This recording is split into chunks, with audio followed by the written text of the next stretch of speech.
We are live. Welcome to another episode of the No More Interruption Show. And I am your girl, Hazel, founder of BGI and Co. and Big Girl Interrupted.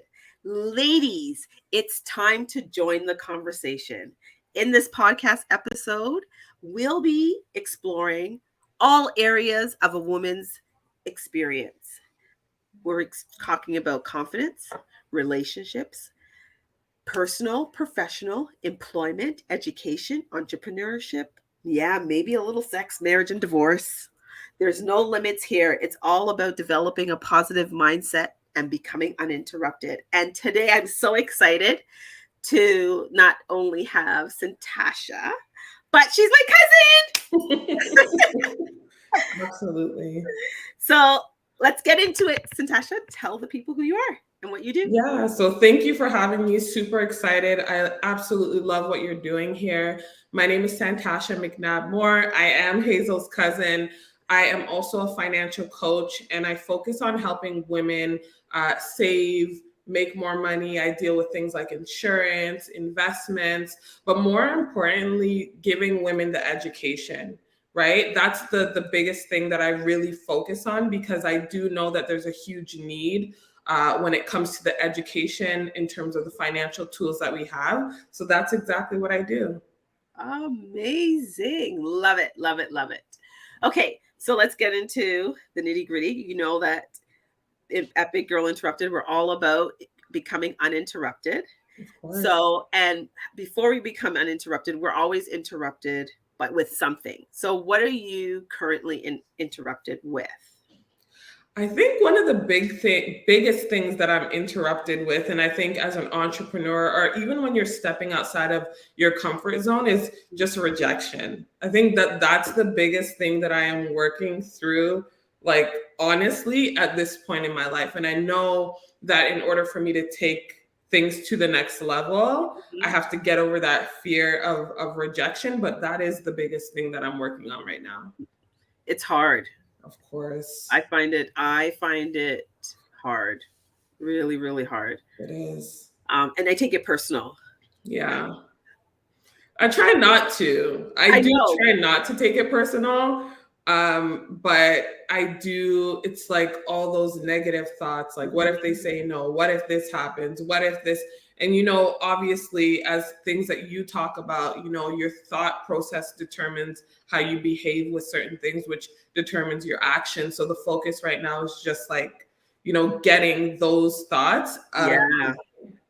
So, okay, perfect. Great segue into like, what are the limiting beliefs that come up with that, with the rejection? What are you experiencing with that? I think sometimes it can be imposter syndrome. It could definitely be that, just making sure that I'm doing the right thing, or, being criticized. Like those are the things that come up in my mind, specifically right now. That's the biggest thing. Wow. And they come up, they show up, right? And you have to get rid of them somehow. So what are some of how are you shifting that, those limiting beliefs into a positive mindset? Absolutely. So I'm a big believer that you become what you listen to and what you watch. So right now, my biggest thing is, just making sure that I'm reading good books, right? For example, You Were Born Rich. I really, really love that book by Bob Proctor. The Psychology of Money, dealing with that specifically. And right now, a book that you said that you love, You're a Badass at Making Money. I'm enjoying that book right now. So reading different books, affirmations. Affirmations is something that I do every single morning, reading my affirmations, that's a big thing. Writing down the way that I feel and what I want to accomplish. I wrote a letter to myself dated from a year from now, where I'm talking to myself in this time about what I've accomplished. And those are the things that are kind of pulling me forward right now. Just that activity alone, if you only do that, that's a powerful activity to do for yourself as a personal development strategy and tool. I encourage everybody to do it because it's so powerful. Yeah. Another book that you should have you read, We Should All Be Millionaires by Rachel No, Rogers. I haven't. Let Whew, me put that let me down. tell you, it's the Bible. Okay. It's the Bible. She and what I love about it is she talks our language, Hmm. she talks our experience, Yeah. um, and it's real. Like I read it and I listened to it, Okay. um, and it's the most like I have the book like it's my Bible. I just go to it, and it really has changed um, how you look at money, the relationship with money, and Hmm. being a badass with money. It's like that, but it's to the Okay. next level, like Black girl style. Okay. So I Yeah. definitely have Yeah, to. you have to read it. Yeah, you have to read it. Then you have to listen to it because that's what I tell everybody. Read it and listen to it. Okay. I And definitely will listen to it and read it for sure. yeah, but it's a really good book. And my next book, because I love books, Hmm. is the 12-week year. Okay. Yeah. What is that about? This is so I'm actually putting a program together for it. But it's break instead of looking at your goals in a year, you're Hmm. looking at it in quarters. Okay. So you can have this big goal of I want to buy a house, Yeah. right? But you're breaking it down now into what do you need to do in the first 3 months? So January to February. What are the things you're going to do to work towards that? Okay. Right. And then Hmm. the next 3 months.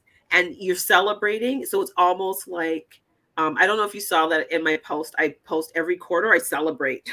Like I say Happy New Year because Yeah. it's my new year, Absolutely. right? And it just one, if you didn't do what you said you were going to do in that first 3 months, you now have 3 months again to work on, right? Right. So it doesn't feel like you went through the whole year and you didn't have an opportunity to actually start it Yeah. and take some action towards the goals that you're wanting to achieve. I like that. I like that because one thing that I realize is, not celebrating the small wins. That's a big one, right? And I think that comes down to limiting beliefs as well. Just kind of, it happened like this, or, just kind of downplaying. And Yeah. then also at the same time, like forgiving yourself if you didn't accomplish it and being able to kind of reroute, adjust, and then, say, okay, I'm going to go back into this and do it again. Yeah. Yeah. 100%. So with that, what are your goals? My What are goals you right working now on is biggest goal right now is to continue to expand my business, right? now? I'm able to build a team and my focus is on helping other women that are looking to get into the industry, Mhm. giving them the opportunity to actually be able to increase their income if that's what they want to do. That's one of the biggest things that I want to accomplish right now, and getting to, having a brokerage of 40 licenses. That's a tall order, but that's one of the things that I'm Cool. working on. Second thing that I'm working on is I have my YouTube channel. So, we're working on getting to our first 10,000 subscribers. So that's really exciting. Uh-huh. And we're focused on, again, like giving women the education around finance and money and entrepreneurship. There's topics about that. So that's my biggest focus right now. I love it. Do you, and we talked about this a little bit, but do Mhm. you have a reset plan? Do you know what a reset plan is? I don't think I have a reset plan, like I really don't think that I have. Obviously, I will take resets, but to say that I have a plan Mm, and know what that looks like for me, absolutely not. No, mm, hmm. So let's create a plan. of course. Let's do it. Okay.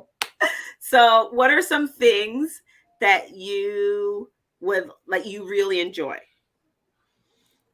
Some things that I really enjoy is coming from a previous culinary background, I love food. I love to go to really like nice restaurants. I love jazz music. Those are some of the things that I like to do. I like to get my hair done. Um, I love, yeah, those are the biggest things that I love. Okay.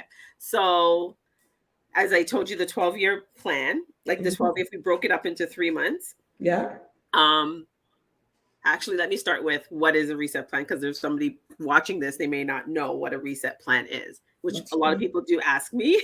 Okay. What is a reset plan? So, a reset plan is a proactive strategy that you have already in place for when unexpected things show up. Okay. So, and those unexpected things could be small and big. Okay. And examples of, like, somebody hits your car. Mm-hmm. Now your car is in the shop, you have to use a rental. Like, just being in that whole experience can bring you down and Mm-hmm. stop you from focusing on your goals of building your brokerage, because you have Yeah. to, like, take a pause for a little bit because you got to focus on the car, right? Yeah. So, and then the reset plan is there and is already created so that you could, okay, it's time for me. I got a new car. I've done the shopping for the new car. I'm ready to get back into action. But how do I do that? How do I get back motivated? And that's where you go to your pleasure spot of your reset plan and do something to reignite, to refill up your cup of joy, right? To spark it. And once you've engaged in that reset, so like if it's going out to a nice restaurant or Yeah. getting your hair done, then coming back and sitting down, okay, and re-looking at your goals and saying, okay, here's what to Monday's going to look like. Here's the three Yeah. things I'm going to work on, and just help you get back on track. So that's what. I love that. You know what reminds me of that? You know, when you go cruising and looking at like beautiful houses and things like that, Yeah. that is one thing that I feel like I should add in because I feel Mhm. so amazing and abundant when I Yeah. do things like that. Yeah. Yeah. I love that too. I like driving into the mansion areas, the rich areas, and looking at the houses and just filling myself with the manifestation of, one day may not be that house, but it will be the house I want of my dreams, Absolutely. right?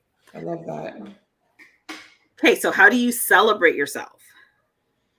Like, celebrate your wins.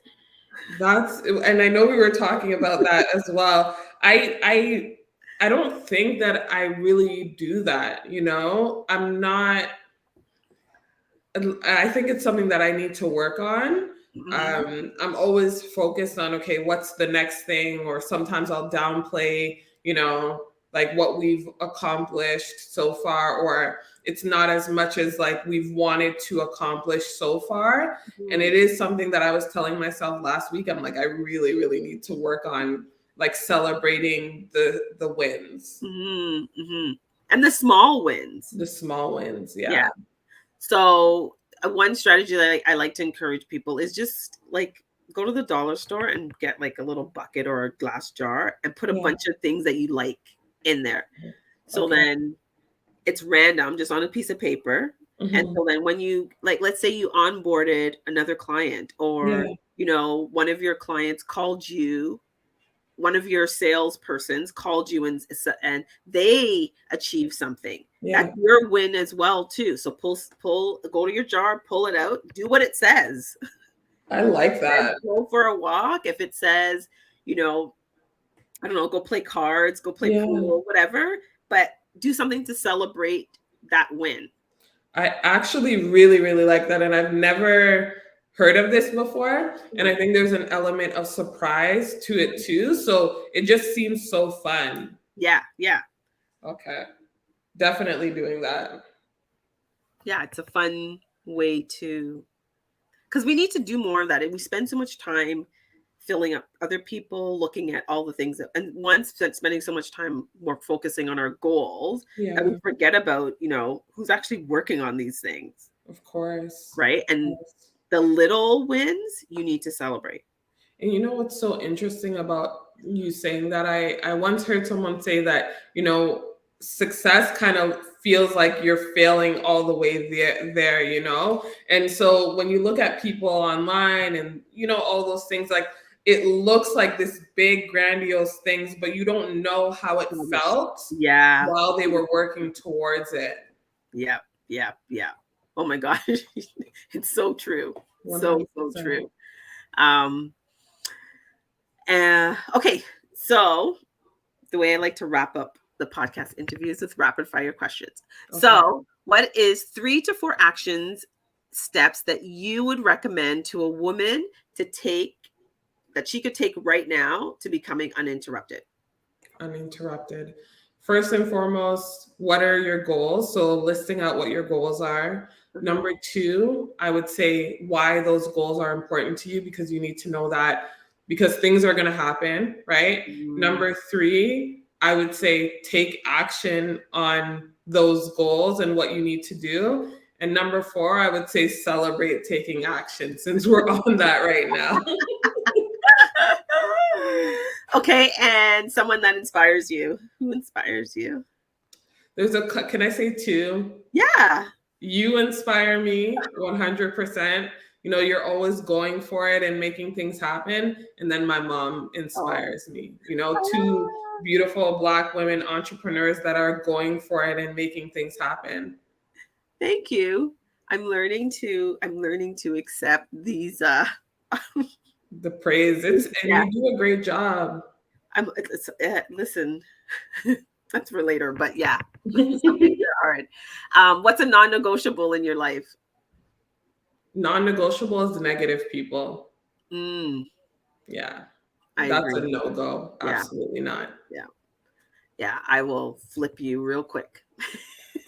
Snip, snip, snip, cut Yeah, off. that's right.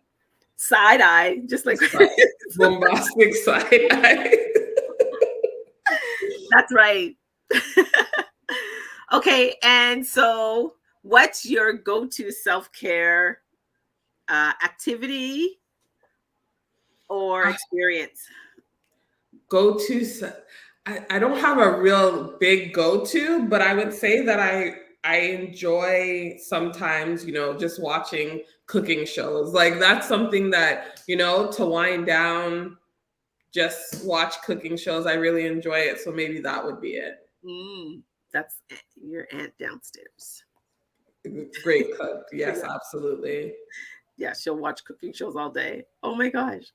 Okay, so tell us. Okay, I have to ask you. I'm just going to ask you here. Yeah, Um, are you going to do a children's book? Because I know. I know. You Yeah. know, go ahead, go ahead. Go ahead. No. Are you going to do it? Answer. Yeah, absolutely. So, you know what's so funny? Because you messaged me that, and I was like, I had started working on it, Uh-huh. and then it just kind of got pushed to the side, and then I've been working on it again. So, the goal is to get that done. To get that done at least by the end of the year. And why? Because I do think it's important for us to be able to teach our children how to deal with money and finance and be smart with their money so they don't make the same mistakes that we've made, you know? So that definitely is in the works. Okay. Good job. So, 100%. people watching this, listening to this, how can they connect with you, reach out with you? Tell us. Absolutely. So you can find me on Facebook, Santasha McNabb. You can find me on Instagram under Tasha, Your Financial Coach, and YouTube channel, Black Girl Finance. You can find me there. Nice. I love it. So, Santasha, I want to thank you once again for joining us on the No More Interruption show. Absolutely. Um, I love the conversation, but we always have good conversations when we talk. Yes. And yeah, thank you, thank you, thank you, thank you. Thank you so much. I appreciate it for you for having me. You're welcome.